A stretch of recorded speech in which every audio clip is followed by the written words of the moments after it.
Halo, saya Adam Martin Immanuel. Pada kesempatan kali ini, saya akan menjelaskan Porter Generic Strategy. Porter Generic Strategy ditulis oleh Michael Porter dalam bukunya yang berjudul Competitive Advantage: Creating and Sustaining Superior Performance. Tujuan dari strategi ini adalah agar perusahaan memiliki keunggulan kompetitif. Keunggulan kompetitif adalah ketika suatu perusahaan memiliki profit yang lebih tinggi dibandingkan perusahaan lain pada industri atau pasar yang sama. Kita misalkan ada dua perusahaan yang memiliki pendapatan sejenis, biaya produksi sejenis, dan menghasilkan profit sejenis. Perusahaan dapat memiliki keunggulan kompetitif melalui dua hal, yaitu biaya dan pendapatan. Cara pertama adalah dengan menurunkan biaya dan mempertahankan pendapatan konstan. Cara yang kedua adalah dengan menaikkan pendapatan dengan mempertahankan biaya produksi konstan.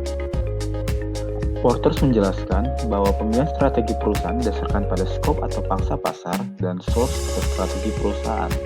Perusahaan bisa menargetkan pasar dari broad market dan fokus atau narrow market, sedangkan strategi yang bisa diambil perusahaan adalah low cost leadership dan diferensiasi. Dalam cost leadership, tujuannya adalah menurunkan biaya produksi di bawah perusahaan kompetitor, sehingga perusahaan tersebut mendapat keunggulan kompetitif dibandingkan perusahaan lain.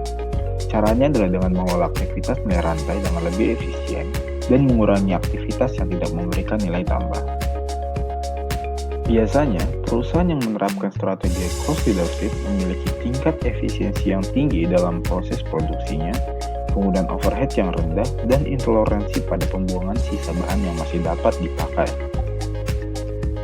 Kondisi yang ideal dalam pemakaian cost leadership strategi adalah persaingan harga di antara penjual saingan sangat ketat, produk dari kompetitor pada dasarnya identik, jumlah pembeli yang sangat banyak, sedikit cara untuk membuat diferensiasi produk yang bernilai bagi pembeli, dan bahan pembuatan mudah dicari dan dibeli. Dalam strategi diferensiasi, tujuannya adalah agar perusahaan dapat menetapkan harga jual yang lebih tinggi, tetapi dapat mempertahankan loyalitas pelanggan. Caranya adalah dengan menambah fitur unik dari produk atau layanan. Diferensiasi yang baik adalah diferensiasi yang sulit ditiru oleh perusahaan kompetitor lainnya.